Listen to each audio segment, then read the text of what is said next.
They are together, thought Thomas shockingly. How can this be? Thomas looked up from his phone and stared at the wall. Thoughts, memories were all running through his mind. He obviously knew moving back to the U.S. was going to be a strain on their friendship, relationship, whatever it was. But her becoming so distant before he left, then ghosting him once he returned, and now this put him into a complete tailspin. He got up from his room and went back downstairs to his mom. "You can have this back. I don't mind being grounded," said Thomas as he walked into the kitchen and slid his phone across the island to his mom. "I'm good." "What's wrong, little man?"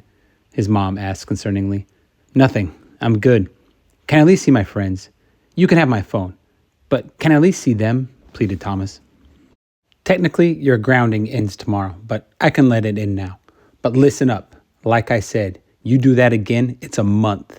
Do you understand?" asked his mom. "Yes, Mom, I understand." Thomas ran out of his house, jumped on his bike, and took off to Danny's house. Once he arrived, he heard shouting coming from the backyard.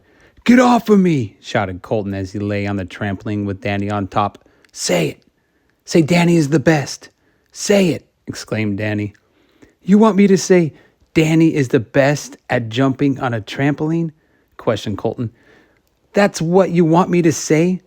Are you ridiculous? It's just jumping. Say it," yelled Danny. "Fine. Danny is the best at jumping on a trampoline," shouted Colton. Danny let go of his grip on Colton as Thomas came around the corner of the house. "What are you guys doing?" asked Thomas. "Oh, just jumping on the trampoline," said Danny. "I thought you were grounded."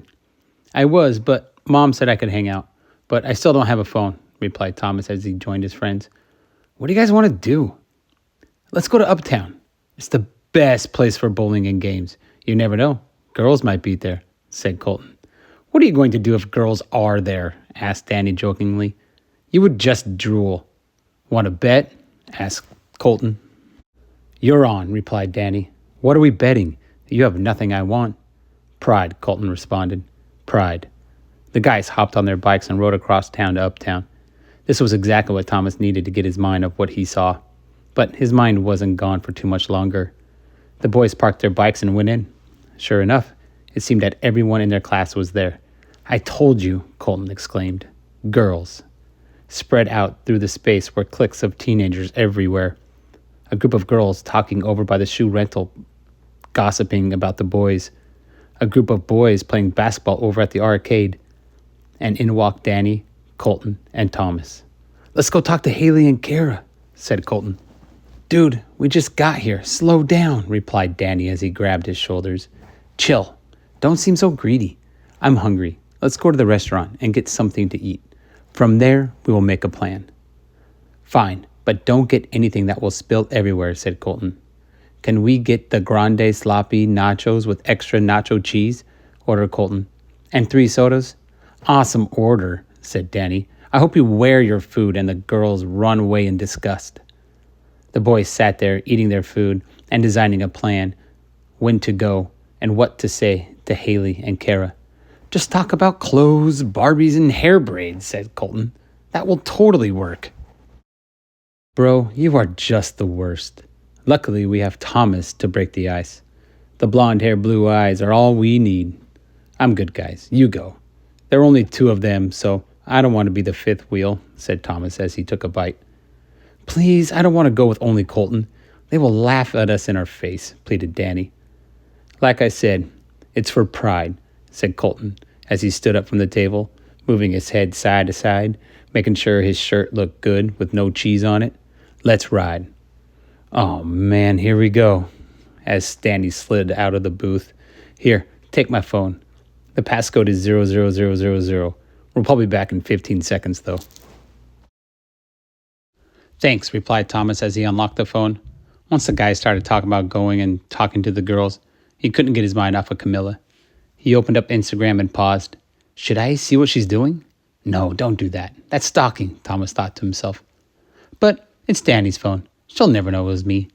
So Thomas searched Camilla's name and scrolled to the different profiles until she popped up. "Blocked," he said to himself.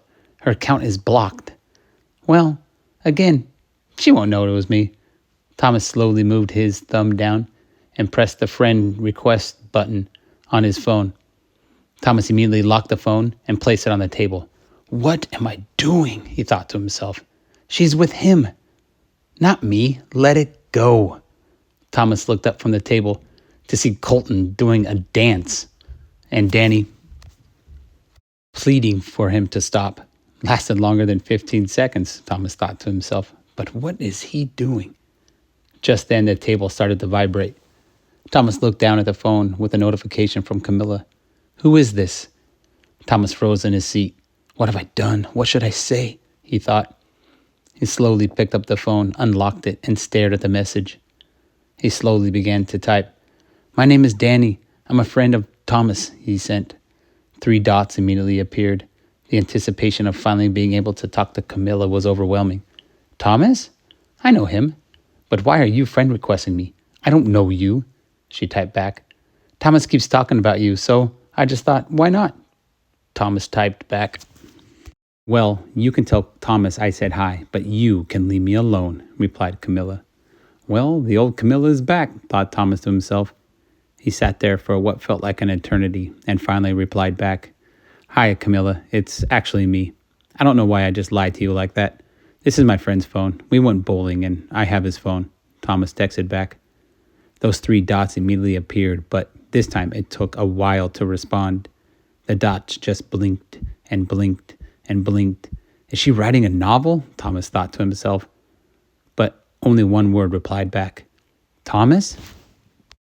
Yes, it's me, he replied back. ... What are you doing? She texted back. ... Just sitting here. I'm not stalking you, I promise, with a smile emoji. ... I miss you, Camilla replied. Those 3 words hit Thomas hard. He missed her too, but he knew she was with him. He sat there with his 3 dots flashing on her screen. He needed to say what he was feeling. He needed to know why. He took a deep breath and wrote. Why were you so distant before I left? I thought we were close, but once Red messaged you, your time and energy was all on him. And when I moved back, you ghosted me, never replying back. And now that I used my friend's account, you replied back to his? What's going on, Camilla? ... I'm sorry, Thomas. I didn't treat you well. Once Red texted me, I became obsessed with finding out his identity. I did it for us, really. We couldn't stop the meteor alone. We needed him. And to know who he was would only help us in the future if anything should happen again. Because of that, I focused my energy on him. And the next thing I knew, you were gone. I lost track of you. And it was too late. And I was embarrassed. So when you went back to the States, I didn't have the courage to talk to you. All of a sudden, time just kept moving and moving.